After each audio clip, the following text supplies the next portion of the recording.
আমার বাংলা, সঙ্গে থাকুন, সঙ্গে রাখুন আমার বাংলা।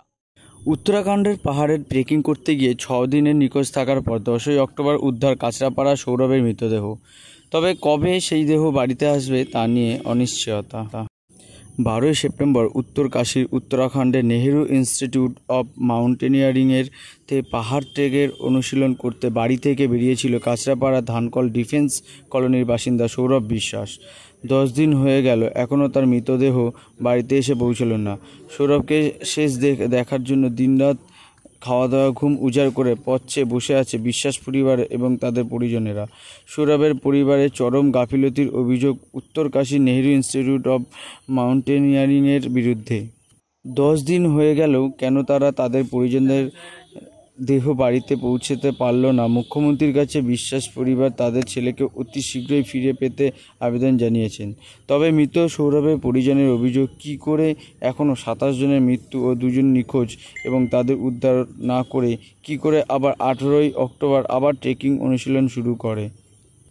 তবে পরিবারের কাছে আজ 8ই অক্টোবর খবর আসে সৌরভ বিশ্বাস নিখোঁজ হয়ে গেছে দ্রৌপদীঘাট ডান্ডা 2 পাহাড়ে ট্রেকিং করতে গিয়ে। তারপর থেকে টানা 10ই অক্টোবর অবধি কোনো খবর পায়নি সৌরভের পরিবার। প্রতি মুহূর্তেই কাটছে চরম উৎকণ্ঠার মধ্যে দিয়েই।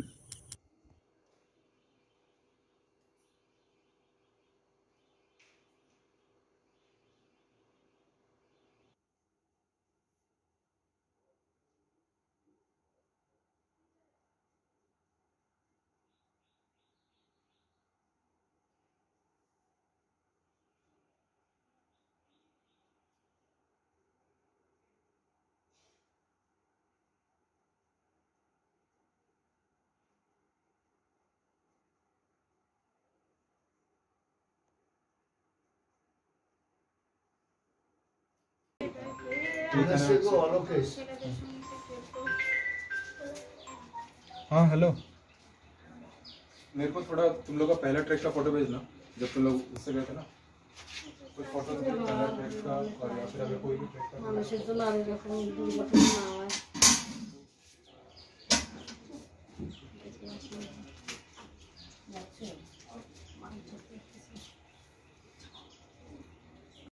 মানে লাস্ট 10 দিন ধরে ফোন করছি ওখানে।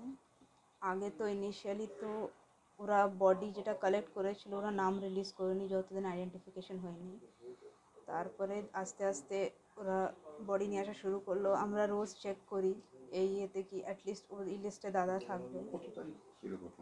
ঘটনাটা হয়েছিল 4 তারিখে সকালের দিকেই হয়েছিল, 8:30 9টার দিকে এরকম টাইমে। আমি যা নিউজে পড়েছি এরকম টাইমে অ্যাভালাঞ্চ হিট করেছিল।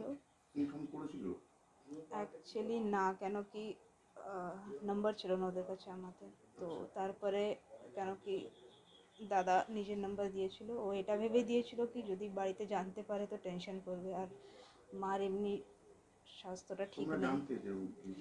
আমরা জানি কি ও উঠেছে, মানে ও আমাদেরকে 23 সেপ্টেম্বর লাস্ট আমাকে ফোন করে বললো কি আমি বাসে বসছি, আমি যাচ্ছি উপরের দিকে।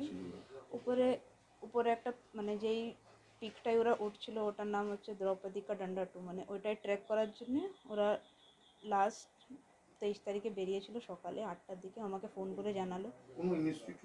হ্যাঁ, নেহেরু ইনস্টিটিউট অফ মাউন্টেনিয়ারিংয়ের আন্ডারে ও অ্যাডভান্স মাউন্টেনিয়ারিং কোর্স করতে গেছিলো। এখন 4 তারিখে ইনসিডেন্টের পরে আজকে 14 তারিখ, আমি আজকে নিউজ পেয়েছি কি ওর বডিটা নিচেই ওরা রিকভার করে নিয়ে এসছে হসপিটাল অবধি অ্যান্ড আইডেন্টিফিকেশন হয়ে গেছে। কিন্তু এই যে 10 দিন আমি কোনো নিউজ পাইনি, এই 10 দিনে আমাদের যা অবস্থা ছিল আমরা জানি না আদৌ ওর বডিটা রিকভার হয়েছে কি না বা ওর মিসিংয়ে আছে। কেন কি লাস্টে 3-4 দিন একটাই নিউজ ছিল কি একটা বডি রিকভার হয়েছে আর 2টা এখনও মিসিং। ইনস্টিটিউটে রোজ ফোন করেছি, রোজ একটাই কোয়েশ্চেন কি যে বডিটা আছে ওটা কি আমার দাদা, কিন্তু ওরা একটা নিউজ আমাকে বলেনি। ওদের একটাই কথা, ম্যাম যতদিন নিচে আসবে না বডিটা ক্যাম্প অবধি আমরা কিছু আপনাকে জানাতে পারবো না।